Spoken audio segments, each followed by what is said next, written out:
Teman-teman udah baca slide-nya belum? Sudah, Udah Pak. baca slide-nya? Sudah belum, teman-teman? Sudah, Pak. Sudah, Pak. Oke. Baik, kalau sudah baca berarti tidak butuh waktu lama insya Allah ya. Kalau sudah nanti tinggal kita banyak latihan. Intinya franchise itu waralaba. Waralaba itu kerjasama untuk menggunakan mereknya ya. Menggunakan merek, tidak cuma merek gitu, juga apa istilahnya, model usahanya, resepnya gitu ya. Jadi itu adalah waralaba. Contohnya kayak Indomaret itu waralaba, McD itu waralaba ya.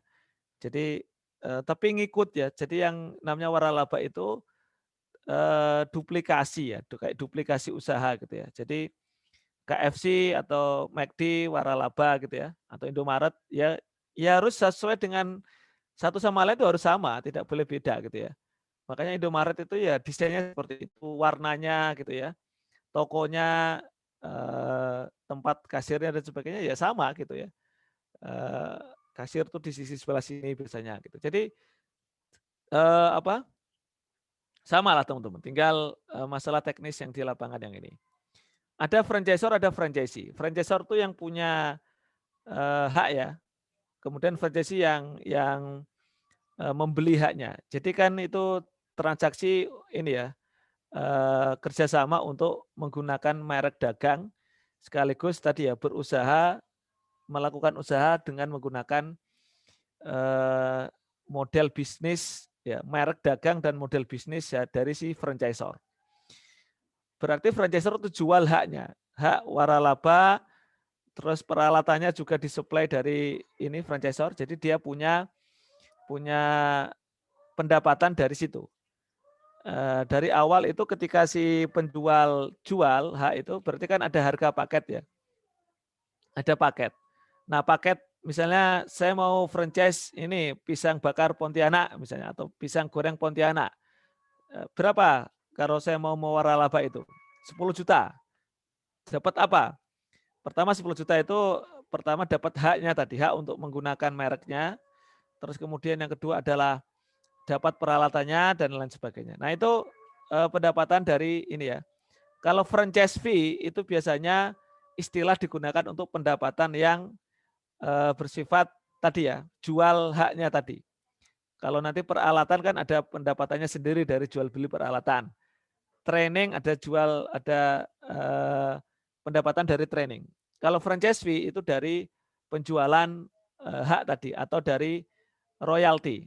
Nah, itu kalau royalti itu continuing franchise fee. Kalau initial franchise fee itu adalah uang yang dibayar di awal sebagai tanda jadi kerjasama, sebagai uang pembelian hak tadi ya. Nah, itu di awal. Nah, ketika sudah beli haknya, beli itu, apa yang disediakan oleh franchisor kepada franchisee? Layanan apa? Pertama, layanan pemilihan lokasi. Yang namanya orang jualan, lokasi itu sangat penting.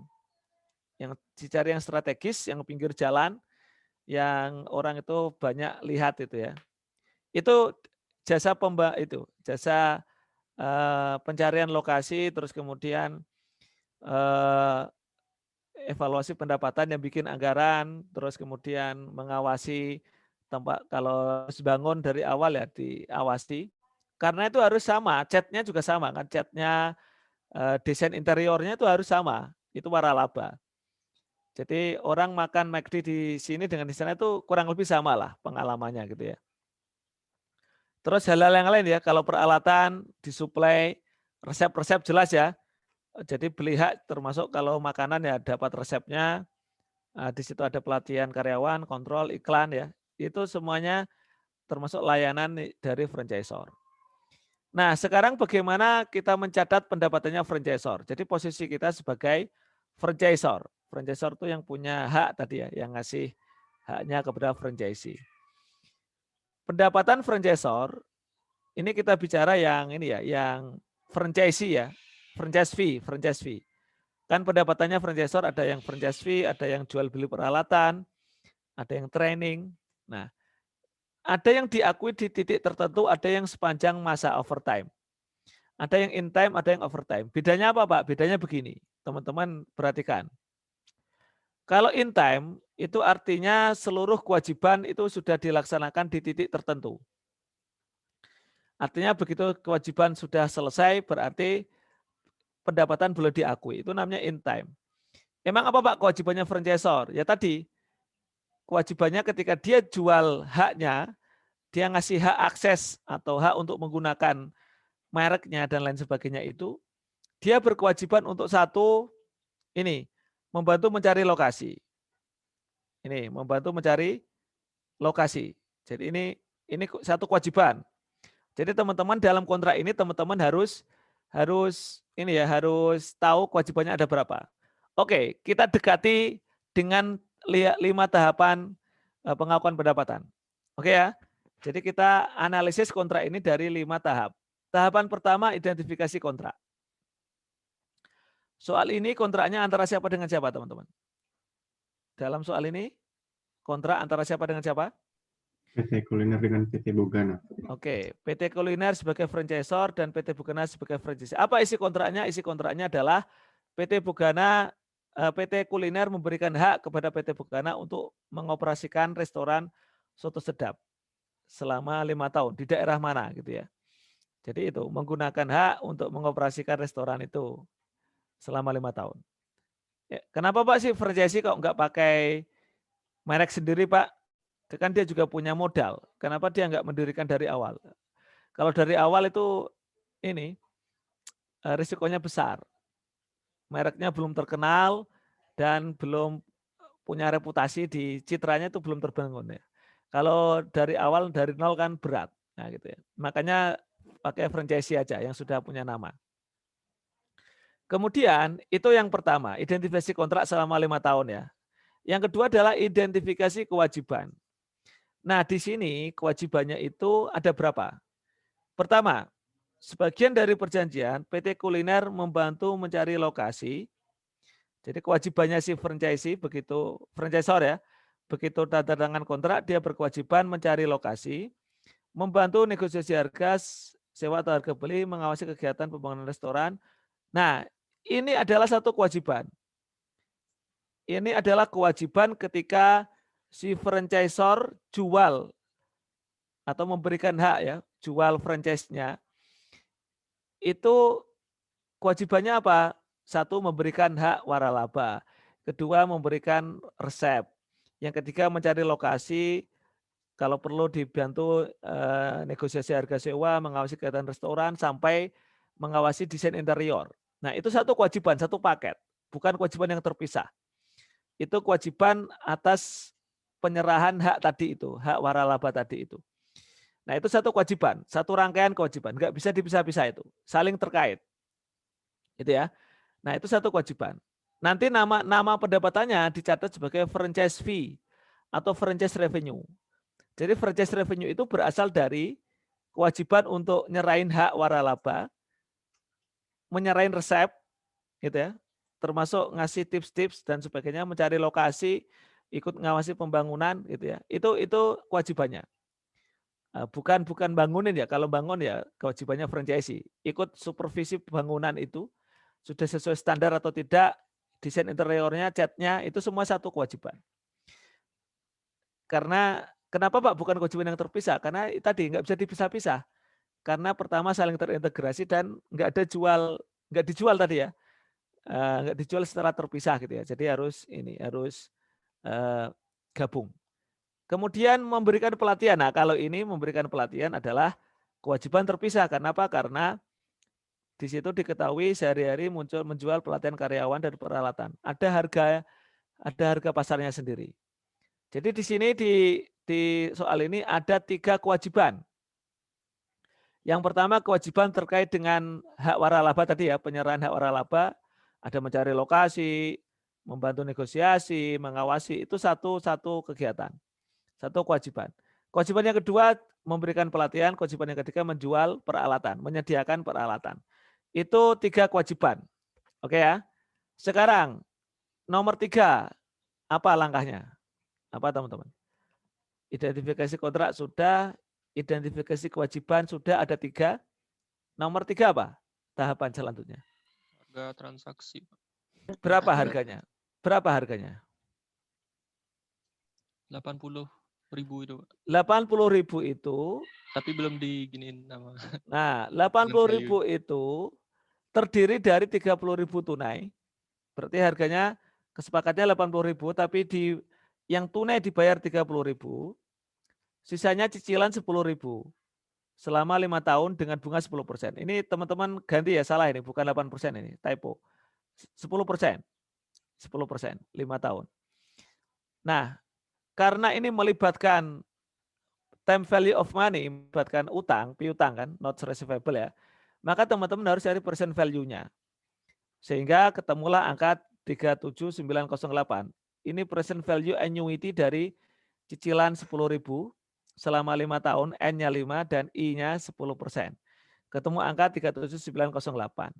Berarti harga transaksinya adalah 30.000 cash tadi ditambah percent value notes ya, cicilan tadi sebesar 37908. Jadi total harganya adalah 67908. 67908.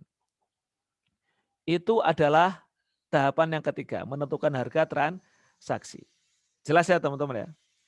Jadi karena melibatkan notes ya, utang piutang, jadi harus di percent value kan. Kemudian yang keempat apa tahapannya setelah harga transaksi? Alokasi. Alokasi harga transaksi ke kewajiban yang sudah kita identifikasi tadi.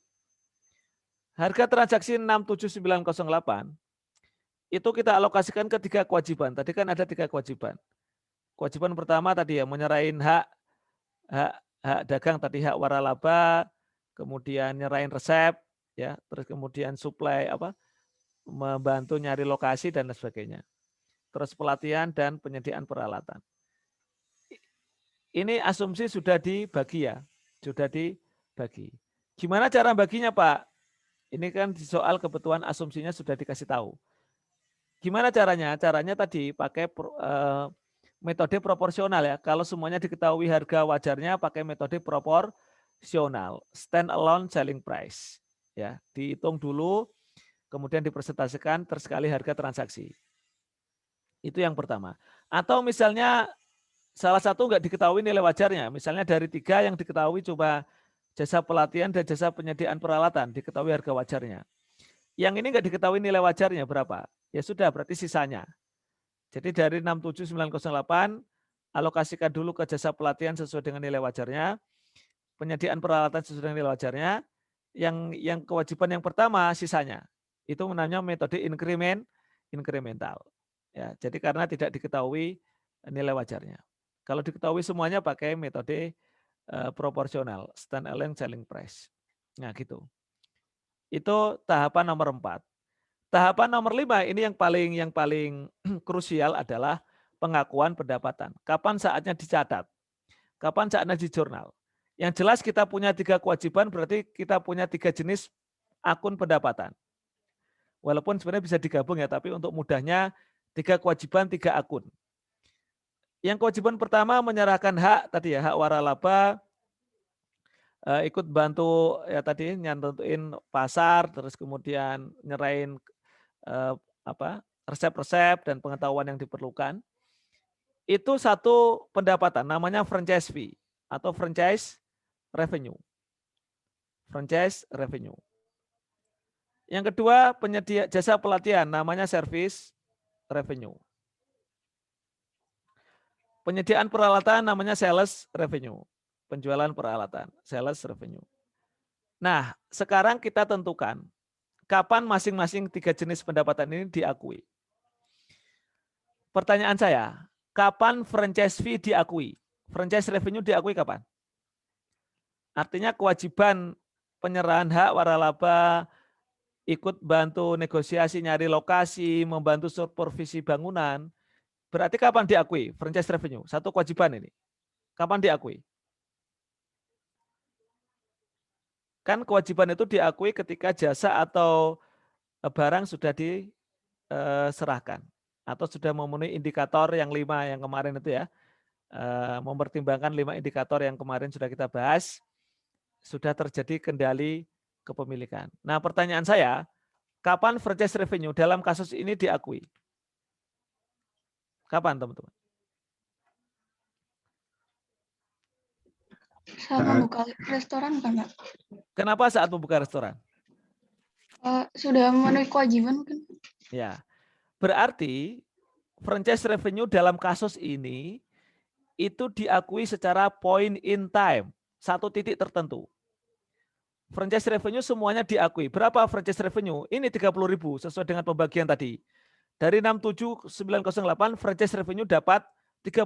Artinya pendapatan sebesar 30.000 itu diakui in time. Kenapa Pak in time? Karena seluruh kewajiban terkait dengan penyerahan hak waralaba, bantu promosi, bantu nyari lokasi, bantu atau tadi ngasih resep, bantu pembangunan gedung dan sebagainya itu dilakukan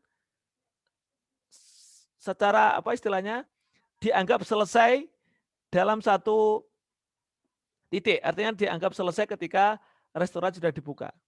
Paham maksud saya? Jadi kewajibannya si franchisor dianggap selesai ketika restoran buka, berarti putus.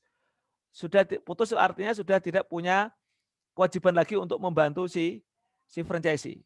Paham maksud saya? Paham ya? Halo? Paham?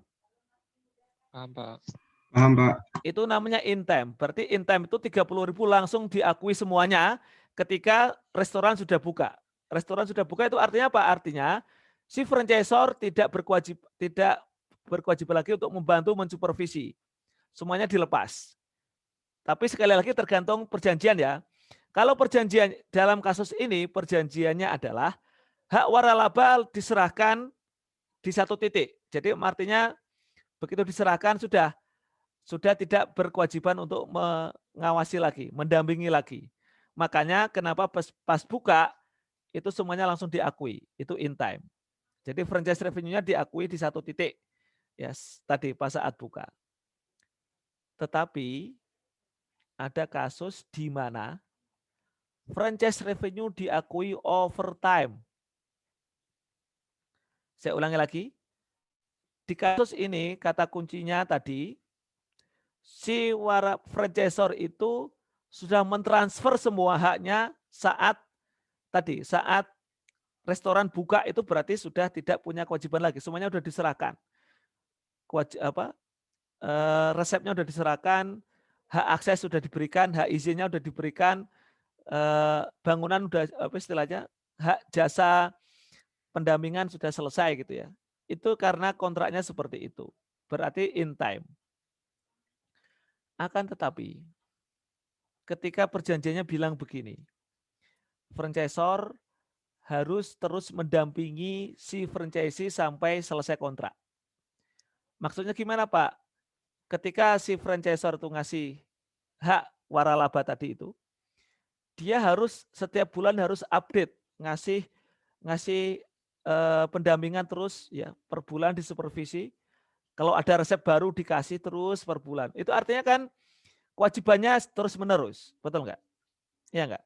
Kewajibannya dia berlangsung terus menerus sampai selesai kontrak. Nah, kalau seperti itu berarti franchise revenue diakui over time. Bukan diakui sekaligus 30.000, tidak. Tetapi diakui bertahap per bulan berapa, per tahun berapa. Paham maksud saya? Paham? Jelas? Jelas? Jelas, Pak. Jelas, Pak. Jadi di soal itu teman-teman harus tahu clue-nya. Clue kapan franchise revenue diakui overtime, kapan diakui in time. Clue-nya adalah ketika si franchisor itu transfer kendalinya itu di saat buka misalnya, atau di saat restoran itu buka, itu berarti sudah in time, sudah putus. Dia tidak berkewajiban lagi. Tapi kecuali kalau dia harus senantiasa memperbarui layanan, harus mendampingi, bantu promosi selama kontrak 5 tahun itu namanya overtime. Karena kewajibannya itu terus-menerus sampai selesai kontrak. Jelas ya? Jadi posisi in time, overtime sebenarnya lebih ke franchise revenue-nya. Pengakuan franchise revenue-nya. Kalau training sama peralatan kan jelas. Ya enggak? Training sama peralatan jelas. Training ya ketika training selesai ya diakui. Peralatan ketika sudah diserahkan diakui. Jelas. Tetapi kalau franchise revenue tadi, karena kewajibannya banyak ya, maksudnya banyak itu walaupun satu kewajiban tapi kan saling terkait. Ya tadi ya, ngasih resep, ngasih layanan, konsultasi. Kalau konsultasi itu sepanjang masa, sepanjang kontrak maksudnya, sepanjang kontrak itu berarti overtime. Tapi kalau konsultasinya hanya sebatas oke sampai buka, selesai setelah itu dilepas, nah berarti itu in time. Jelas teman-teman? Jelas? Jelas, Pak.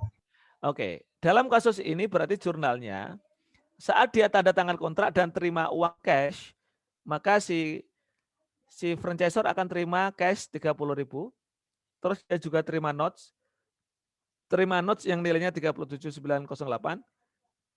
Terus kemudian dia mengakui unearned ya, sesuai dengan alokasi tadi, 30 untuk semuanya masih unearned ya, karena semuanya belum dilakukan. Belum dilakukan kewajibannya, jadi semuanya unearned. Oke, begitu tadi, karena ini kebetulan di soal ini semua kewajiban selesai saat restoran dibuka. Berarti saat restoran dibuka itu semuanya sudah selesai dan itu diakui sebagai pendapatan. Kebetulan saja bareng. Kebetulan bareng ya, trainingnya selesai sebelum pas restoran dibuka, peralatan juga ini, hak waralaba juga selesai ketika restoran dibuka. Nah gitu maksudnya. Jadi semuanya diakui di tanggal yang sama, tetapi tidak harus ya tergantung kontrak ya. Intinya kapan kewajiban itu dilaksanakan ya, itu diakui. Kebetulan di soal ini semuanya selesai saat restoran buka. Berarti diakui. Nah inilah diakui semua, namanya in time. 30 langsung diakui semua. Kenapa? Karena kewajibannya sudah selesai. Beda kalau overtime. Overtime itu jangan diakui semua karena dia masih berkewajiban di bulan berikutnya, di bulan berikutnya, di bulan berikutnya. Kalau ini sudah selesai kewajibannya. Jadi diakui semua, namanya in time. Oke, kalau training jelas ya, training diakui karena sudah selesai, equipment juga sudah diakui karena sudah diserahkan. Sudah selesai kita. Itu kontrak tanda tangan saat istilahnya restoran buka. Kemudian tadi ada pendapatan royalti. Pendapatan royalti nanti diakui, kalau ini asumsinya diakui per tahun ya. Jadi ketika sudah ketemu berapa yang harus istilahnya ditagih ya. Ini kan royaltinya 1% dari omset. Nah omset kan kita nggak tahu. Makanya omset itu biasanya baru diketahui akhir tahun. Gitu ya. Nah, tapi gimana Pak kalau diestimasi? Boleh, boleh. Ini kan imbalan variabel, boleh diestimasi. Kalau estimasi berarti teman-teman ngakuinya bisa per bulan. Per bulan berapa kira-kira estimasi pendapatannya berapa, gitu ya. Nah, teman-teman bisa menghitung itu. Tapi kalau cara keso dihitung di akhir ya, boleh. Jadi pendapatannya diakui di pendapatan dari royalti. Namanya franchise revenue juga. Dari hak royalti selama 1 tahun. Boleh per tahun, boleh per bulan. Nah, kita pakai per tahun saja, gitu ya. Nah, kenapa Pak account receivable? Karena belum dibayar, ini haknya. Hak royalti 1% kan sudah berhak ya, per tahun ya, per tahun sudah berhak. Tapi belum dibayar. Bayarnya kapan? Bayarnya bulan berikutnya, Januari tahun 2021. Nah, nanti kalau dibayar ya akun cash pada akun receivable. Nah, selain itu bayar cicilan. Ingat, notes tadi dicicil. Cicilannya ini salah ini, harusnya 10.000 ini, bukan 30.000. Kan cicilannya selama 5 tahun 10.000 ya. Selama 10.000 sekaligus kita mengakui bunga. Tadi amortisasi. Kan tadi ini ya. Tadi kan diskon ya. Karena dari 10.000 cicilan, kalau 5 tahun berarti 50.000, tapi persen value-nya cuma 937. Jadi ada diskon. Nah diskon ini nanti akan diamortisasi dengan mengakui interest revenue. Jelas? Jelas? Jelas, Pak. Oke. Itu sudah selesai teman-teman. Sudah selesai kita. Yang terakhir, yang selanjutnya adalah contoh kalau pas overtime. Jadi franchise ini singkat banget. Materinya sangat singkat. Singkat-singkat. Jadi teman-teman bisa fokus. Nah ini overtime. Ini kasus lain. Tapi overtime. Kenapa overtime? Karena dan di sini cuma ada satu kewajiban. Kewajibannya apa? Kewajiban tadi terkait dengan hak franchise. Nggak ada kewajiban training, nggak ada kewajiban peralatan, nggak ada. Ini cuma satu kewajiban, yaitu memberikan hak waralaba sekaligus memberikan layanan konsultasi. Karena yang dijual adalah layanan bisnis konsultasi. Jadi jasa konsultan. Jasa konsultan menggunakan nama dari franchisor, menggunakan mereknya franchisor. Nah, itu ini apa istilahnya? Satu kewajiban. Kenapa satu kewajiban? Yaitu saling terkait. Yaitu memberikan haknya sekaligus ada layanan apa? Konsultasinya dan sebagainya. Itu ya. Memberikan hak kepada franchisee untuk menjual produk ya dan layanan selama 5 tahun. Kontraknya 5 tahun. Apa yang kewajibannya? Ini satu kewajiban ya. Memberikan saran dan konsultasi, mengkomunikasikan pengembangan hardware, menyediakan manual bisnis, membantu periklanan dan pelatihan. Itu satu kewajiban ini, satu kewajiban. Nggak bisa dipisahkan. Ini kewajiban menyerahkan tadi ya, hak itu dan berkewajiban untuk ini. Jadi saling terkait dan satu kewajiban. Tidak bisa dipisahkan. Oke?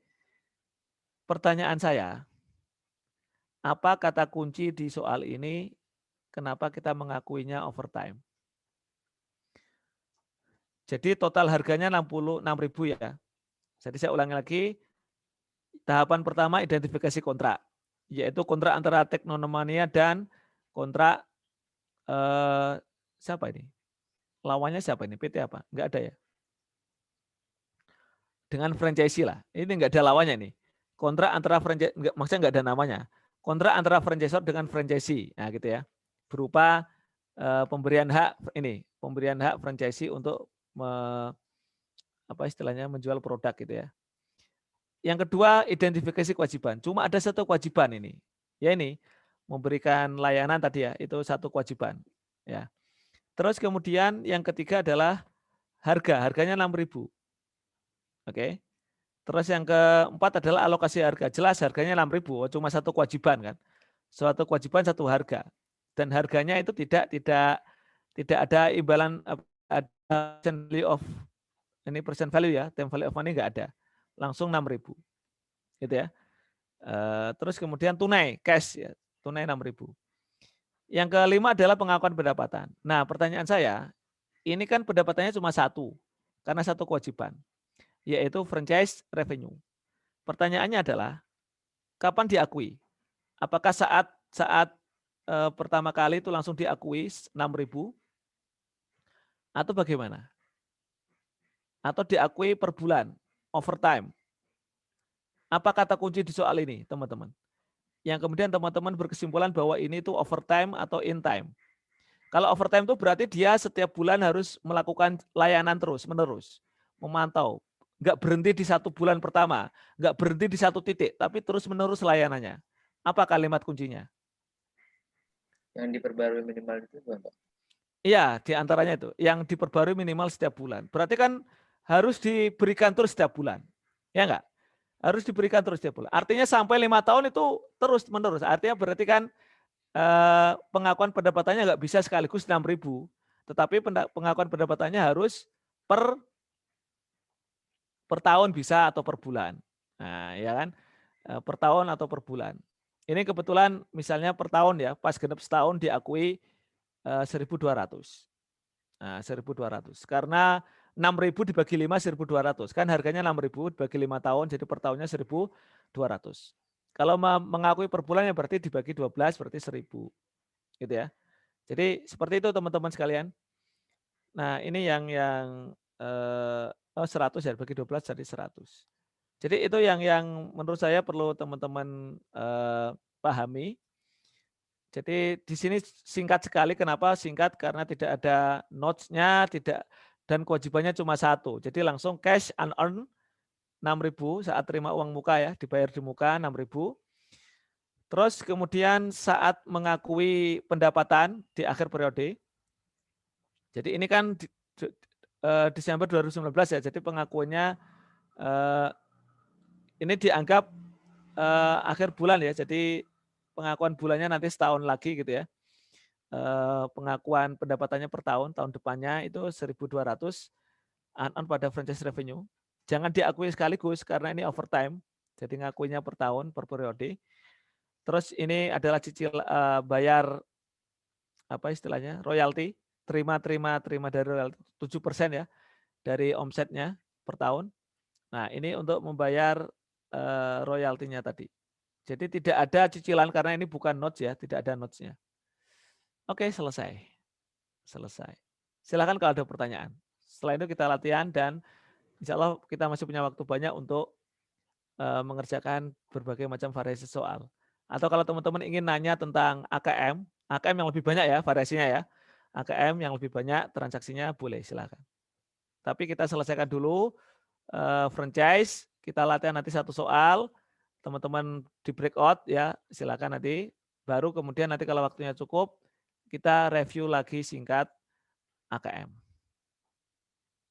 Atau kalau nggak usah Pak, AKM sudah ini latihan franchise saja atau LTCC boleh. Saya tawarkan. Mau ngulangi LTCC atau latihan LTCC boleh, atau latihan franchise lagi boleh, atau mau tanya tentang AKM boleh. Tapi kita selesaikan dulu yang tentang franchise dulu ini. Silahkan. Izin bertanya, Pak. Boleh. Ini kan yang dicontoh kontrak 5 tahun, Pak. Misal kontraknya mau diperpanjang itu nanti perlakuan akuntansinya seperti awal lagi atau tinggal melanjutkan yang sebelumnya, Pak? Oke. Kalau mau diperpanjang, sebenarnya ini mirip-mirip dari awal, tapi paling tidak semahal yang ini ya enggak. Jadi paling ya kayak awal lagi, kontrak baru lagi. Misalnya diperpanjang lagi, jadi bikin kontrak lagi, berapa bayarnya? Kan harus bayar lagi kan? Bayar lagi. Ya mirip-mirip lah, jurnalnya mirip-mirip.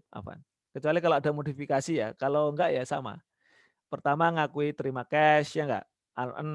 Nanti per bulan atau per tahun mengakui pendapatan, ya sama. Kalau polanya masih sama ya jurnalnya sama. Gitu. Gimana? Terima kasih, Pak. Sama-sama. Silahkan kalau ada pertanyaan sebelum nanti kita latihan soal.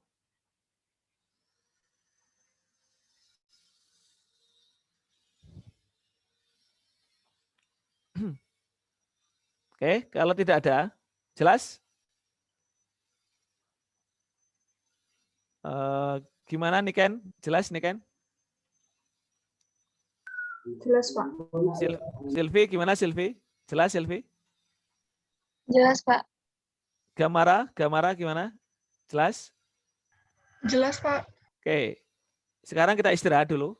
Teman-teman istirahatnya mau istirahat sendiri-sendiri atau di breakout room istirahatnya? Sekalian ngerjain soal.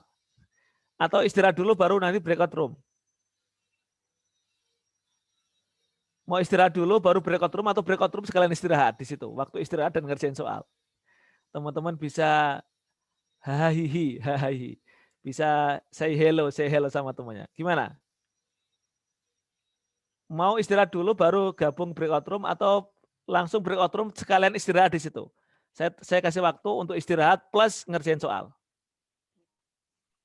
Istirahat dulu, Pak, kalau saya. Berapa Mungkin menit? Berapa menit, Silvi? Berapa menit? 10 mungkin, Pak. 10, boleh. Setuju 10? Setuju, Pak. Oke, baik. Insya Allah kita akan jam 9 ya. Saya kasih bonus lah. Saya kasih bonus 13 menit. Ya nggak? Oke, silakan.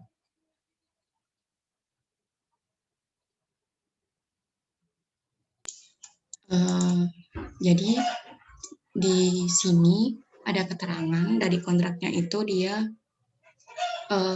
kendali waralabanya dialihkan ketika pembukaan gerai. Jadi pengakuan pendapatannya itu secara keseluruhan waktu dia di pembukaan Etherpoint.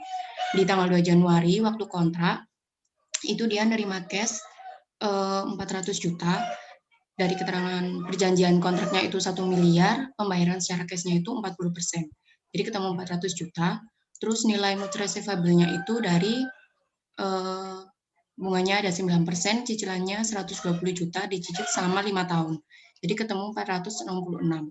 Untuk di kreditnya itu mengakuinya unearned karena masih belum dilakukan kewajibannya, jadi masih jadi liabilities.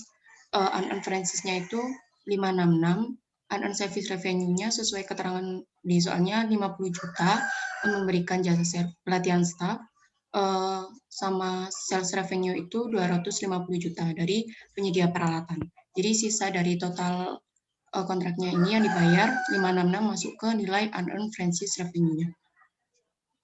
Lalu di tanggal 1 Aprilnya itu pembukaan gerai, jadi sudah ada pengakuan pendapatannya, unearned-nya didebitkan, senilai totalnya keseluruhan, franchise revenue-nya 566, unearned service revenue 50, unearned sales revenue-nya 250, kreditnya ke sales sesuai nilainya, terus ada COGS pada inventory juga, soalnya dia ada penjualan peralatan yang nilai harga peralatannya itu 200 juta.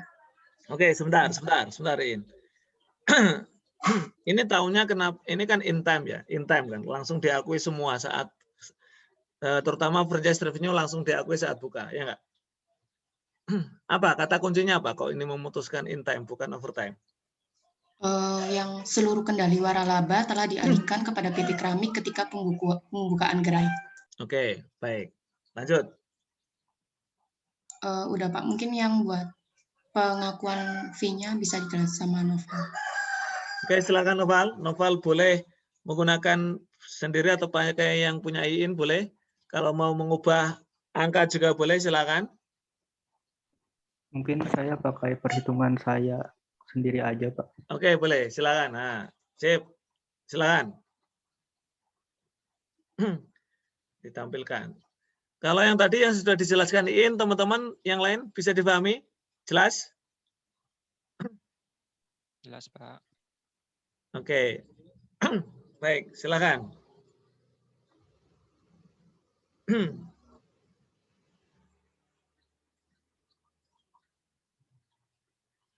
Oke, silakan. Noval.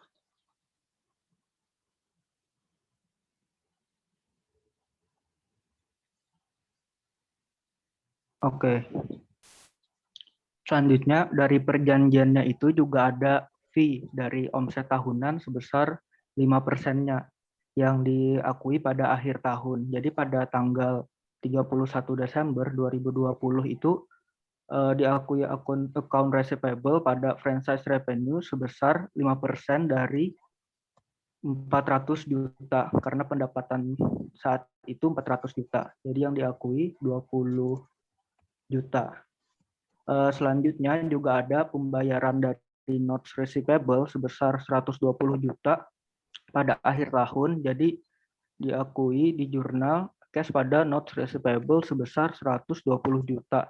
Selain itu juga ada untuk pengakuan bunganya. Notes receivable pada interest revenue sebesar 42,008. Ini didapatkan dari face value-nya 466, 758 dikali dengan bunganya 9% per tahun. Jadi nemunya 42 juta. Sebentar, 466 atau 566? 46 itu 566. Berapa tadi? 466, Pak. Oke. Yang Ininya sebentar. Berapa persen ini tadi, teman-teman? 9. Oke. Yang lain ada pendapat sama? Sama sih, Pak. Atau ada beda angka? Sama? Sama Pak saya. Oke. Lanjut. Oke, lanjut. Betul. Lanjut. Yang bawah? Lalu untuk pembayaran yang fee tadi itu pada tanggal 2 Januari tahun berikutnya. Jadi pada tanggal 2 Januari 2021 di jurnal cash pada account receivable sebesar 20 juta. Pada tahun 2021 diakui fee lagi komisinya itu sebesar 5% dari 600 juta. Jadi 30 juta jurnalnya account receivable pada franchise revenue sebesar 30 juta. Selain itu juga dibayar notes receivable lagi 120 juta. Jadi jurnalnya cash pada notes receivable sebesar 120 juta. dan diakui bunga lagi. Bunganya pada tahun 2021 itu adalah 34,9 jutaan. Dan pada tahun berikutnya baru dibayarkan fee-nya sebesar 30 juta dengan jurnal cash pada account receivable cash pada account receivable sebesar 30 juta. Oke. Baik, tadi ada sedikit perbedaan dengan punya Iin ya. Ya Iin ya. Yang bunga yang kedua, yang bunga yang tahun 2022 kayaknya. Punya Iin berapa tadi? Punya Iin? 45. Nah, dari mana? Coba. Kok 45 tadi dari mana? Yang 9%-nya dikali sama Carrying amount-nya berapa? Carrying amount-nya? 466.752 ditambah sama 42. Oke. Jadi ini kan ini ya. Pengurangan. Coba Novel tayangin lagi ininya. Tabelnya Novel tadi. Jadi carrying amount itu begini teman-teman. Ini kan dicicil ya. Ya kan? Coba mana tadi? Tabel sebelah kanan tadi. Nah itu. Jadi ini cicilan. Nah betul ini tabelnya begini. Ini ya. Jadi ini cicilan. Jadi carrying amount-nya semakin lama semakin berkurang. Makanya nanti interest revenue-nya semakin lama semakin berkurang. Jadi yang kolom H itu adalah interest revenue. Yang kolom I itu adalah pengurangan pokoknya, pengurangan notes-nya. Jadi notes saldonya kan 466. Itu dibayar selama 5 periode dengan cicilan 120 juta, 120.000 ya. 120.000 itu ada sebagian untuk bayar bunga sesuai dengan ininya, tarif bunganya, dan ada yang untuk nyicil pokok. Nah ini betul tabelnya seperti ini. Gimana Iin? Bisa dipahami? Iya Pak, lupa Pak. Ini tabel yang cicilan tetap. Masih ingat ya kemarin ya ada soalnya ini tabel yang cicilan tetap. Jadi semakin lama semakin berkurang di akhir periode jadi 0. Nah ini teman yang lain bisa memahami, bisa mengikuti? Bisa Pak. Oke. Butuh waktu berapa menit untuk mengerjakan soal ini sendirian? Butuh berapa menit? Termasuk nulis di LJU, baca soal, nulis di LJU. Berapa menit? 15 menit cukup atau 20 menit? 20-an mungkin. 20-an mungkin, Pak. Nah, teman-teman harus ini ya, maksudnya harus perkirakan. Nah, kalau perlu dipercepat ininya apa? Nulisnya atau ini. Jadi soal ini tahun kemarin ini poinnya 15 kalau nggak salah, poinnya 15. Dan tahun kemarin tuh ada 6 soal. Ada 6 soal. Ada 6 soal. Ya, baik. Lanjut. Sekarang terima kasih ya Noval dan Iin. Oke, teman-teman, kita sudah selesai franchise. Saya tawarkan teman-teman mau soal franchise lagi atau soal LTCC atau mau menanyakan materi AKM. AKM itu ada 5 tahapan dan ada 7 transaksi spesial. Ya enggak? Ada mulai dari right of return, dari repurchase agreement, terus kemudian bill and hold, yang keempat adalah principal and agent relationship, 5 konsinyasi, 6 warranty garansi, 7 non-payable upfront fees, nah terakhir tentang aset kontrak, liabilitas kontrak. Saya tawarkan. Silakan. Itu tawarannya. Tawaran selanjutnya adalah selesai, kita pulang. Nanti saya say hello di WA. Kan maksimal 1 jam, minimal 1 jam di Zoom. Silakan. Ayo, nggak pakai lama mikirnya. Mau soal lagi tentang franchise, atau soal tentang LTCC, mau nanya tentang kemarin, atau mengulangi bahas tentang yang, atau bertanya-tanya kalau ada materi AKM yang mau ditanyakan. Biasanya kan praktik itu mengcover AKM. Tapi karena kita topiknya beda, jadi tidak membahas AKM. Silakan, ini masih ada waktu sekitar 21 menit.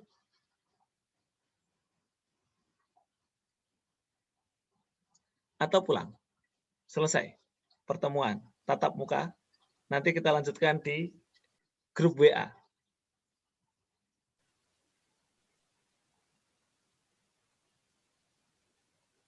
Silakan.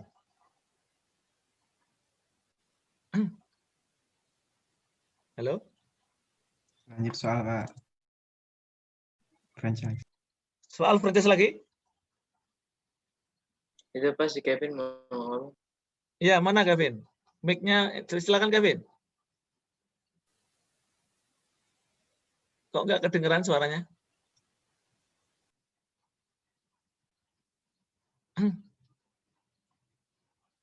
Ada yang milih soal franchise. Silakan. Berarti nambah satu lagi franchise. Apakah terdengar, Oh, Pak? ya, silakan Kevin. Kalau saya sendiri sih ada pertanyaan, Pak, sebenarnya di AKM masih ada. Oke. Silakan minta persetujuan yang lain. Ini kan kelas bersama, waktu bersama. Beda-beda keinginannya. Ada yang pengen soal franchise, ada yang pengen nanya AKM. Kita musyawarah mufakat. Sila keempat. Ya, musyawarah mufakat. Memilih yang mana, teman-teman? Ayo, waktu cepat berlalu, 20 menit lagi. Menyetujui pertanyaan Kevin, Pak. Yang lain. Ini yang ngomong Altos Kevin saja. Yang lain lah, yang lain ayo. Saran Pak sama pertanyaan Kevin. Pertanyaan Yes, Pak. Kevin. Emang pertanyaan Kevin apa? Pertanyaan Kevin. Oke. Berarti setuju mau ini bahas AKM. Setuju, Pak. Setuju. Lo yang lain nanti protes. Ini praktik kok bahas AKM. Nanti ada yang protes ini, ayo. Kesepakatan bersama ini. Setuju, Pak. Yang lain. Karena materinya banyak ya, makanya harus dibagi ya, harus dibagi. Ini kebetulan praktik franchise mohon maaf ya, tidak terlalu banyak gitu ya, jadi bisa lebih cepat. Oke, silakan. Kevin, mau bahas yang mana? Saya tampilin slide pertemuan 9 atau 10? 10, Pak. 10, oke, berarti langsung 10 ya. Tentang 7 transaksi, teman-teman udah ini download slide-nya? Sudah ya? Sudah, Pak. Sebentar, saya buka dulu slide-nya. Oke, silakan. Yang mana? Sambil saya tayangin. Tentang rate of return, Pak. Rate of return. Oke. Kenapa rate of return? Di jurnal terakhirnya itu yang 14 Januari 2021, di situ disebutkan refund liability pada return ini. Padahal sedangkan itu tidak dikembalikan, Pak. Apa namanya, kameranya itu tidak, estimasinya tadinya kan dikembalikan 3, tapi yang dikembalikan ternyata cuma 2. Gimana? Pertanyaannya yang mana pertanyaannya? Sepertinya ini, Pak, beda di PPT-nya, Pak. Karena kalau di PPT yang saya lihat itu dia tidak ada estimated inventory return-nya, Pak. Dia tidak dibalik. Sebentar. Di awalnya itu cuma gini. Nah, di awalnya ini nggak ada. Ini saya tambahin, Mama. Iya, Pak. Tadinya nggak ada itu. Nah, terus kenapa? Ini kan nggak apa-apa. Kenapa, Emang? Kan nanti inventory-nya jadi overstated menurut saya. Oke. Kita nggak bicara inventory dulu. Bicara revenue-nya dulu. Benar nggak jurnal ini? Ini kan ada 2 topik. Kita mencatat revenue dan mencatat inventory. Betul nggak? Jadi setiap jurnal penjualan itu minimal ada dua transaksi. Satu menjurnal pendapatannya, ya kan? Yang kedua menjurnal COGS dan inventorinya. Setuju nggak? Nah, kebetulan yang di sini itu baru makanya kurang, bukan salah, kurang, jurnalnya kurang. Karena ini baru membahas yang revenue-nya saja. Menyesuaikan yang revenue-nya. Jadi revenue harus kita sesuaikan. Jadi begini teman-teman. Rate of return itu adalah transaksi di mana penjual memberikan hak kepada pembeli untuk mengembalikan barang. Artinya, di awal itu transaksinya masih normal, bayarnya full, jual 100, harganya 100, jadi total 10.000, jadi full, terimanya full penjual. Tetapi karena adanya hak untuk mengembalikan, berarti ada kemungkinan kasnya berkurang, tahu nggak? Akan dibalikin, ya nggak? Bisa dipahami? Bisa dipahami, teman-teman? Bisa, Pak. Halo? Yang lain, biar cepat. Kalau enggak, saya ulangi lagi. Kalau iya, saya lanjut. Ayo, biar cepat. Bisa, Pak. Bisa? Lanjut ya. Jadi, isunya adalah ketika kita terima cash 10.000, berapa pendapatan kita? Apakah tetap 10.000 revenue kita? Ternyata menurut PSAK 72 tidak. kalau ada hak retur berarti ada kemungkinan pendapatan berkurang. Langsung aja diestimasi berapa pendapatan kita yang akan kita terima. Jadi dikurangi yang akan dikembalikan. Itu namanya, jadi seolah-olah kayak metode net. Walaupun standar tidak menyebut itu metode net, tapi seolah-olah langsung net. Langsung kita estimasi. Kita pakai pendekatan PSAK 72. Kalau pakai pendekatan KESO edisi 3, itu pendekatannya adalah pakai metode gross. Artinya revenue dikurangi, revenue dicatat utuh dulu, 10.000. Baru nanti di akhir periode baru disesuaikan. Sebenarnya sama saja. Tetapi supaya tidak bingung, langsung disesuaikan di awal.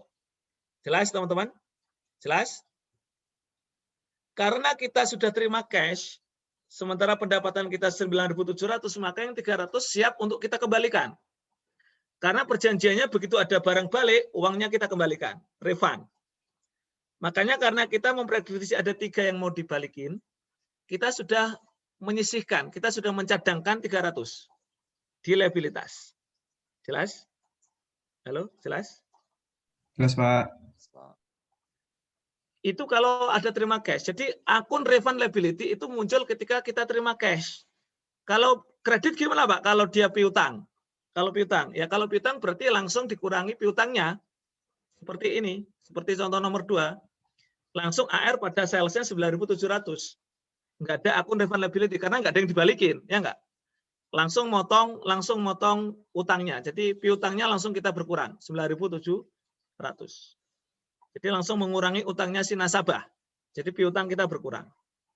Bisa dipahami bedanya cash sama kredit? Jelas? Jelas, Pak. Oke. Sekarang contoh nomor 1 itu, supaya teman-teman tahu kenapa ada contoh 1, contoh 2. Contoh nomor 1 itu adalah penjualannya cash. Kemudian jumlah yang dikembalikan realnya itu ternyata kurang dari estimasi. Jadi estimasinya lebih. Dia memperkirakan ada 3 yang dikembalikan, tapi ternyata cuma 2 nanti. Nah, gitu ya. Itu contoh 1. Contoh nomor 2 kebalikan. Contoh nomor 2 adalah kredit. Kemudian yang dikembalikan melebihi estimasi. Estimasinya 3, tapi yang dikembalikan 5. Nah, jadi nanti teman-teman tahu cara mencatatnya seperti apa. Bisa dipahami? Bisa? Bisa, Pak. Sekarang, pertama yang contoh 1 dulu. Dia terima cash 10.000, perkirakan ada 3 yang dikembalikan, berarti dia revenue-nya dia kurangi, jadi 9.700. Yang 300 dia melakukan refund liability, dia udah siap-siap. Bukan pendapatannya dia, karena akan balik, berarti akan dibalikin uangnya. Nggak jadi pendapatan. Jadi 300 mengurangi revenue ya, jadi refund liability. COGS juga sama, COGS juga berkurang. Harusnya COGS-nya 6.000, ya 60 kali 100, ya harga pokoknya 60 kali 100 6.000. Ternyata karena ada yang mau dikembalikan, jadi COGS-nya cuma 97 kali 60, 5820. COGS kan yang benar-benar terjual 97. Kita yakini yang akan terjual 97 karena yang 3 akan dibalikin. Maka yang 3 akan masuk ke estimated inventory return. Itu akun apa, Pak? Itu akun inventory sebenarnya. Itu akun inventory. Jadi kita siap bahwa inventory kita itu berkurangnya cuma 97, ya nggak? Jadi 100 yang kita jual, yang 3 siap-siap akan dikembalikan. Nah, oke, jadi tinggal 97 yang dijual. Itu jurnalnya. 24 Desember, begitu dibalikin 2, berarti benar dong perkiraan kita, ada yang dikembalikan, oh benar. Tapi berapa 2? Berarti refund liability yang sudah kita cadangkan, kita debit 200. Kreditnya apa, Pak? Bisa cash, bisa akun payable. Kalau cash berarti langsung kita bayar, kita keluar cash. Dia balikin barang, langsung kita kembalikan uangnya 200, full. Atau kalaupun kita utang ya akun payable, maksudnya kita apa istilahnya? Nggak langsung bayar, kita punya utang ke nasabah. Begitu juga, begitu dibalikin berarti kan inventory kita bertambah.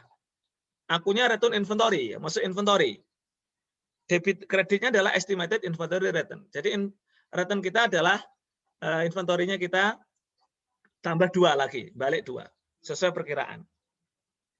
Sampai akhir periode, perhatikan, sampai akhir jatuh tempo pengembalian 45 hari, ternyata tidak ada pengembalian lagi. Padahal kita tadi estimasi 3, ternyata cuma 2 yang dikembalikan. Gimana Pak penyesuaiannya? Perhatikan. Kebetulan contohnya ini adalah lintas tahun. Ya enggak? 45 hari melintasi tahun. Jadi 12 Desember sampai 26 Januari. Ini 26 Januari. Salah ini. Typo. Harusnya 45 hari sekitar 26 Januari 2021. Sekarang saya kasih 2 skenario, teman-teman. Bisa dicatat ya, bisa dicatat. Ini direkam juga, nanti dilihat. 2 skenario. Skenario pertama, periodenya itu cuma 19 hari. Cuma 19 hari. Maksud saya adalah habis dalam jangka 31 Desember habis itu maksud saya. Paham ya? Paham ya, teman-teman ya? Paham ya? Paham, Pak. Jadi, itu skenario pertama. Jadi jurnalnya berbeda. Skenario pertama adalah asumsinya jangka waktunya bukan 45 hari tapi 19 hari. Sehingga sampai 31 Desember jatuh tempo sudah berakhir ternyata tidak ada yang dikembalikan.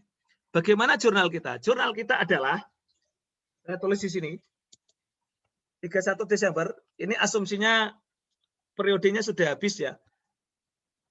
Refundability kita balik karena tadi kita sudah kelebihan menyisihkan, jadi kita balikin lagi refund 100. Kreditnya apa? Kreditnya sales revenue. Ya enggak? Jadi sales revenue kita tambahin 100. Jadi total sales revenue kita adalah 9.800. Karena 98 yang terjual. Jadi jurnalnya refund pada sales revenue 9.800. Clear? Clear? Ini 100 ya, tambah 100. Clear? Halo, jelas? Jelas, Pak.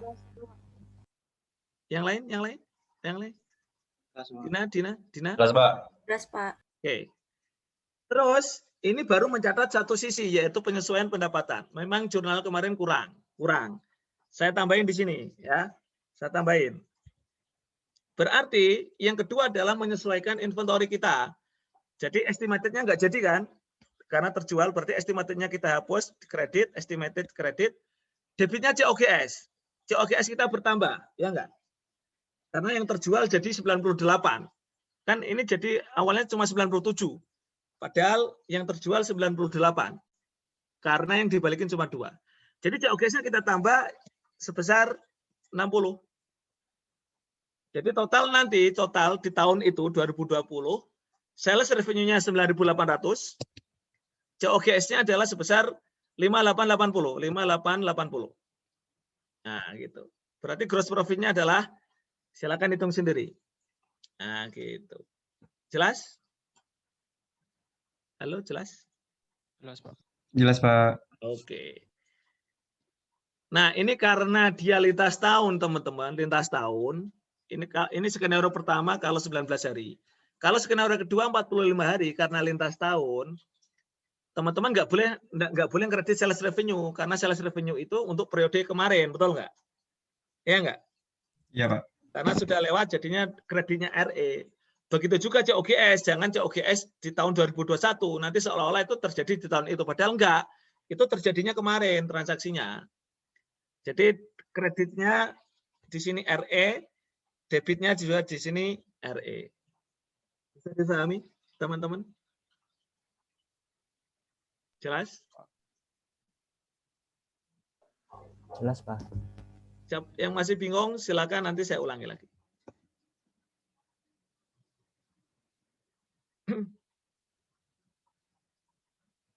Halo?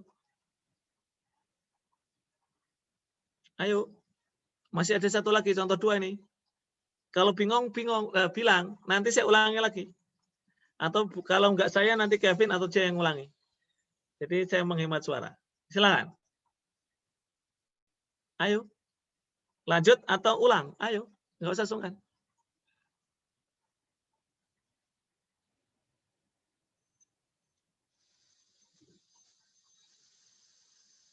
Nah, bisa dijelaskan kembali, Pak, yang di akhir, Pak, yang retained earning-nya, Pak, bisa menutup itu. Jadi kalau dia dalam 1 tahun, misalnya dia berakhir 19 hari, berarti kan dia masih 1 tahun nih, periodenya masih sama, 2020, ya enggak? 2020. Sehingga apa? Sehingga kreditnya harusnya sales revenue. Karena nggak jadi dibalikin, padahal kita sudah mengurangi, sudah terlanjur mengurangi 3, betul nggak? Ya nggak? Betul, Pak. Revenue-nya sudah terlanjur kita kurangi 3, padahal harusnya cuma berkurang 2 realnya. Ya sudah kita tambahin, sales revenue kita tambahin, COGS juga kita tambahin. Berarti yang terjual 98. Jelas? Jelas? Jelas, Pak. Itu kalau 2020 berakhirnya. Nah ini berakhirnya 2021, betul nggak? Betul, Pak. Nah, berakhirnya 26 Januari 2021. Berarti ketika kita mau nutup refund liability, kreditnya jangan sales revenue dong. Soalnya kalau sales revenue itu sales revenue tahun ini, tahun 2021, ya nggak? Padahal itu adalah sales revenue kemarin. Betul nggak? Betul, Pak. Kalau tahun kemarin itu RE, larinya ke RE. Karena sales tahun kemarin sudah ditutup ke RE. Betul. Itu. Pokoknya kalau berhubungan dengan tahun kemarin, pendapatan tahun kemarin atau beban tahun kemarin mau kita sesuaikan, itu larinya ke RE. Gitu. Jadi kita mau nambah beban, nambah pendapatan, nambahnya ke RE karena sudah ditutup ke RE. Gimana? Jelas, teman-teman? Jelas, terima kasih, Pak. Sama-sama. Yang lain? Yang lain? Yang lain? Jelas, Pak. Jelas, Oke. Pak. Sekarang kebalikan. Ini kredit. Kalau kredit langsung dikurangi ya AR ya. AR kurang 9.700. Ternyata 24 Desember 3 dikembalikan. Benar sesuai perkiraan. 3 dikembalikan. Berarti kalau 3 dikembalikan, teman-teman nggak perlu menyesuaikan AR. Betul nggak? Ya nggak? Halo? Benar, Pak. Jurnal revenue nggak usah disesuaikan. Teman-teman cukup menyesuaikan yang inventorinya. Menerima inventory balik. Kalau yang, lupa kenapa AR-nya nggak disesuaikan? Udah disesuaikan, udah berkurang 3. Dari awal sudah dikurangi 3 memang. Makanya begitu dikembalikan 3, sudah sesuai perkiraan. Gitu maksudnya. Jelas? Jadi nggak ada jurnal lagi, AR revenue nggak ada lagi. Jelas, clear ya? Clear ya? Halo, clear? Jelas, Clear, teman-teman? Pak. Oke. Ternyata 30 Desember nambah lagi, teman-teman. Nambah lagi dikembalikan. Loh, padahal diestimasinya cuma 3 dong. Gimana dong? Cuma dikurangi 3, ternyata dikembalikan lagi 2. Berarti apa yang harus dikurangi lagi kalau gitu? Dikembalikan 2 berarti apa yang berkurang kita? Halo? Yang berkurang apa? Apa yang berkurang? Halo? Kalau ada barang balik, berarti yang berkurang apa kita? Sales revenue. Salesnya berkurang, AR-nya juga berkurang, betul nggak? Halo? Halo? Betul, Pak. Iya, berarti harus kita kurangi dong. Karena yang kita kurangi baru cuma 3 untuk 3. Nih, dari awal kita prediksi 3, udah langsung kita kurangi nih. Sales revenue sama AR langsung kita kurangi, harusnya 10.000, langsung kita kurangi 9.700, langsung kita kurangi. Clear ya? Ternyata ini benar. Nah, ini dikembalikan 3, berarti nggak perlu disesuaikan lagi. Oke. Ternyata tambah lagi 2, berarti kan harus kita kurangi lagi, betul nggak? Ya nggak? Karena total itu 95, total itu berarti 5 yang dikembalikan. Berarti kita harus mengurangi sales revenue. Dalam hal ini kita pakai akun sales return and allowance. Terus kemudian kita mengurangi AR, AR-nya kita kurangi juga. Betul? Terus kita terima return inventory, terus COGS juga berkurang juga. Kenapa Pak COGS berkurang? Karena yang terjual cuma 95. Dari 100 yang dikembalikan 5, berarti kan yang terjual cuma 95, betul nggak? Ya nggak? Ya, Pak. Nah, sebelumnya kita cuma memprediksi 97 yang terjual, 97. Padahal yang terjual harusnya 95, berarti harus dikurangi lagi COGS-nya, dikurangi 2. 2 kali 60. Gitu. Gimana? Jelas? Jelas? Halo? Jelas, Pak. Jelas, Pak. Oke. Sudah selesai. Selesai. Gimana? Asik kan?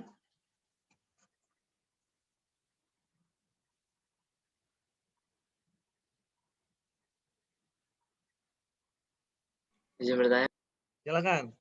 itu yang ya kalau tadi kan yang 24 Desember itu bakal tiga kamera. Kalau 2 atau 1 itu gimana, Pak? Kalau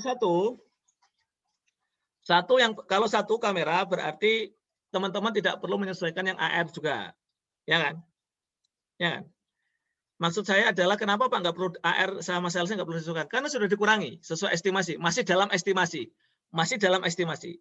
Jadi sepanjang pengembaliannya masih dalam estimasi kita, AR sama sales revenue nggak perlu disesuaikan. Jelas? Jelas? Jelas, Pak. Yang disesuaikan cuma return inventory. Berarti kalau 2 ya ini 2 kali 60, 120. 120. Ya, estimatednya 120.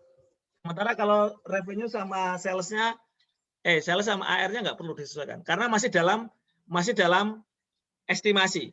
Kita mengestimasi 3, yang dikembalikan baru 1, nggak masalah. Nggak usah di jurnal, AR sama salesnya. 2 juga nggak perlu. 3 juga nggak perlu. Nah, kalau sudah 5, baru kita buat. Nah, ya nggak? Halo? Halo? Jelas? Jelas, Pak. Oke. Sudah, selesai.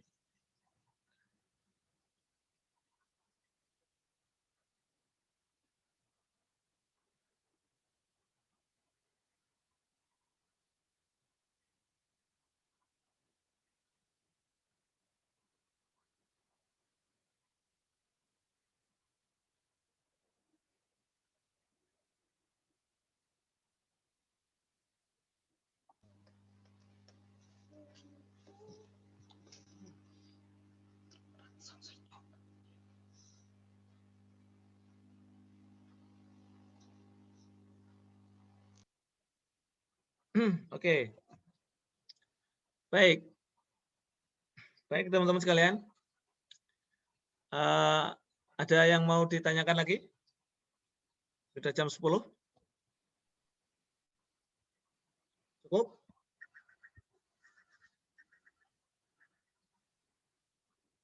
Cukup, teman-teman?